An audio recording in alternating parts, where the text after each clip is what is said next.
6,000 years we're approaching. The amount of suffering, the amount of hurt, the amount of bloodshed, the amount of tears are we can't even keep track, we can't even count. And one may ask himself, why?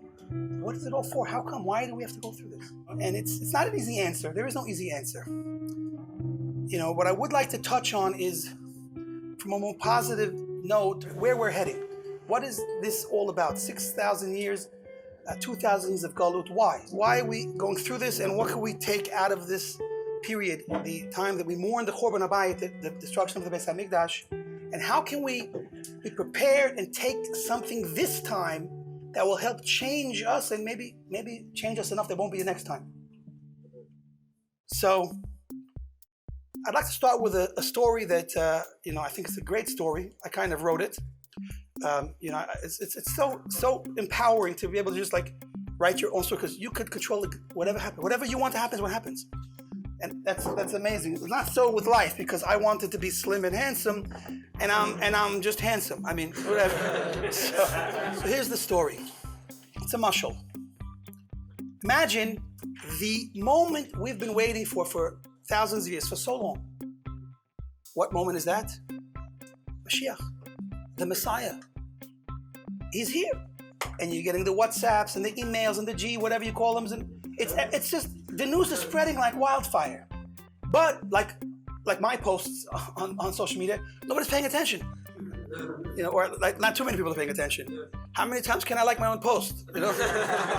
So in this story, I guess since everyone's so busy with I don't know what anymore, but busy, they didn't even realize. Okay, they got the WhatsApp, they got the post, but they didn't pay enough attention. They said, "That's it, big party tonight."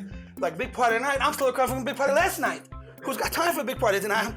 I'm tired, and I'm broke. I spent all my money. They didn't realize. They said, "No, Moshiach party tonight. He's here finally after 6,000 years. Get dressed, get ready, and come down to the Suda, the great Leviathan Suda. This is what we've been waiting for. We've been promised by the sages."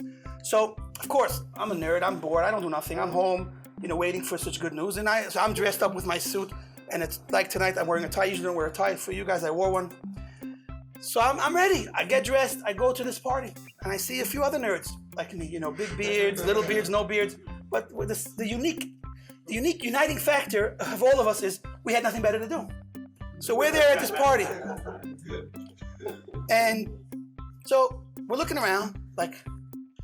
And of course we're also very Ashkenazi, so it's like, listen, they said the party's starting at 9, it's 9:30, and I don't hear no music, I don't have no hors d'oeuvres, what's going on over here? And so, and I didn't say it because it's a big, very special party, Hashem was there, so I didn't want to speak so loudly in Hashem's presence, so I was thinking it, and I think a few other people were thinking it, and all of a sudden a big voice calls out, and I guess it was Hashem actually answering my thoughts, and I guess the other people's thoughts, and said, "You think I'm going to start this party of Mashiach and all my children are not here? Go out and get them and bring them back. Then we'll start the party."